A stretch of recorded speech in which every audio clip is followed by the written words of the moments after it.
After an exciting week in Ulsan, it was time to head back to Seoul. One thing that's interesting about the KO rail is that they never check for your ticket.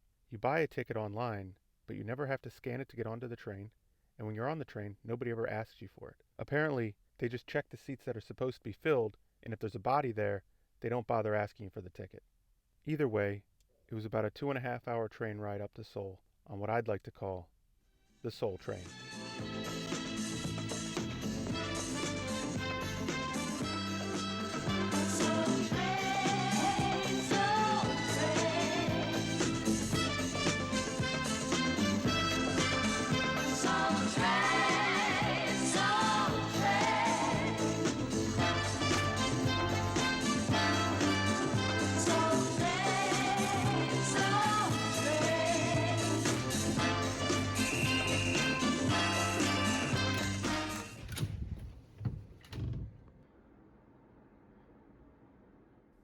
Looks like I got a different type of potty window this time. And a Japanese style toilet. That's nice. The view from my window told me my next adventure. That's it right there. It's time for me to head up to Seoul Tower.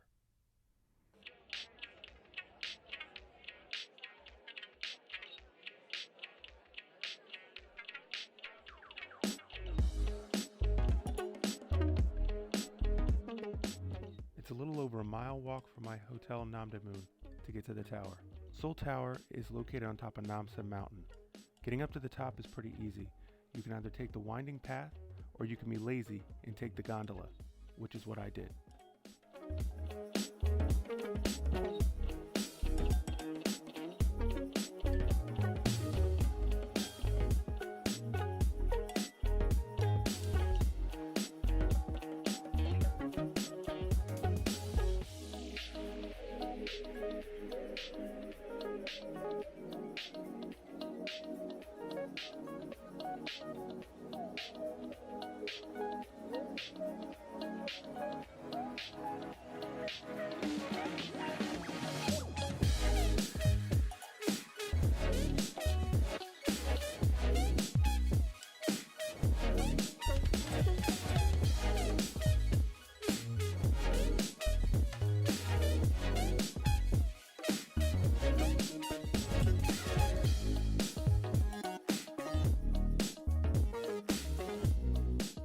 The top of Namsan Mountain isn't just known for its view, it also has its love padlocks.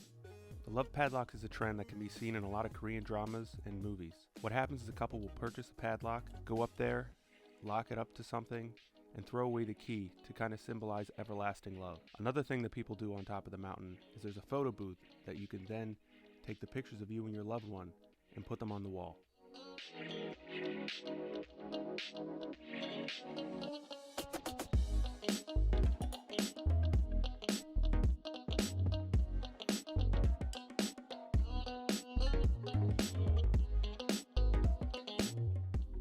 On the way back to the hotel, I took a walk through Namdaemun Market.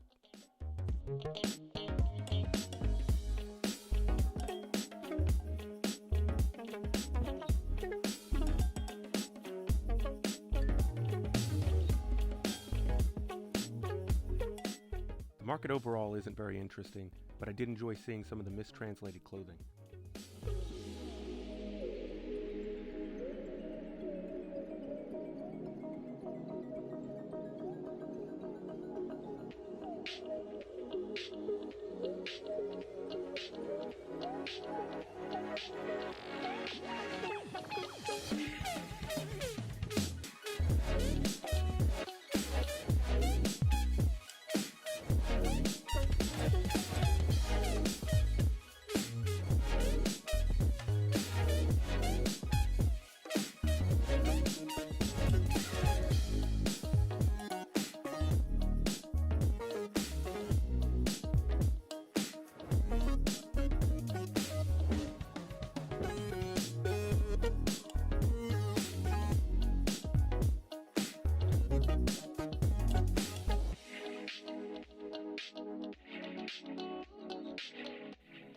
After grabbing some lunch at the hotel, I decided to go take a look at some of the local palaces.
I'm not even going to bother to try and say the name of the palace because I know I would butcher it, but I ended up going to the wrong one.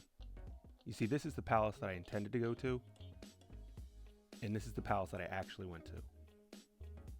I wouldn't have made that mistake, but unfortunately Google Maps doesn't really work over here in South Korea.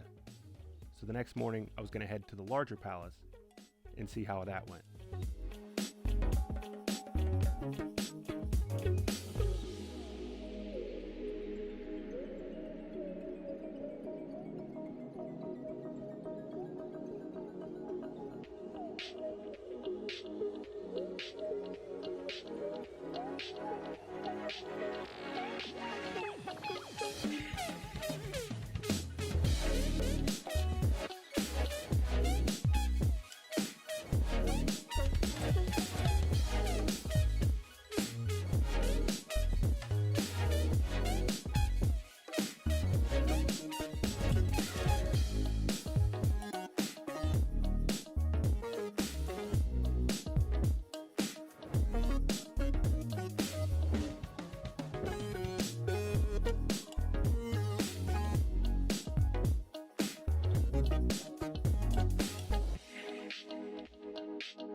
While walking around the palace walls, looking for a way to get in, I stumbled upon a secret entrance that nobody knew about that would give me the ability to go inside.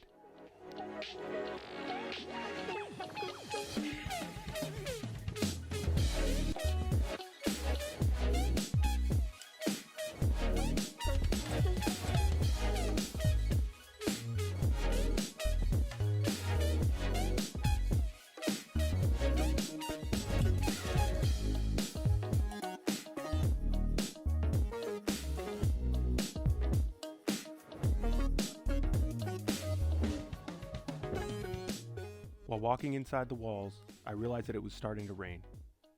Thinking how I was over a mile and a half from the hotel, I decided it would be best to head home.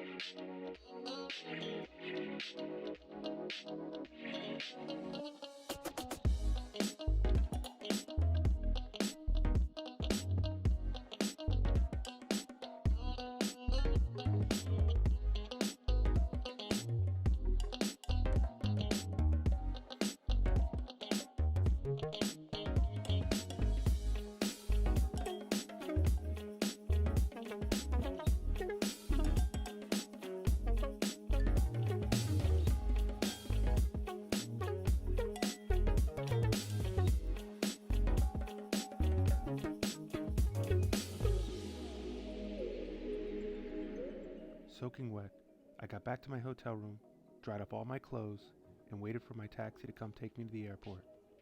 Looking back at my time in Korea, although it was short, I feel that I was able to understand a little bit of the culture, taste some of the food, and see some of the heritage in the country. And although this story in my life is now complete, and I probably will never come back to Korea, I feel like I was able to show the enjoyment that I had on this trip and leave my mark on this country the best way that I can.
Hello? Yeah? 2 weeks?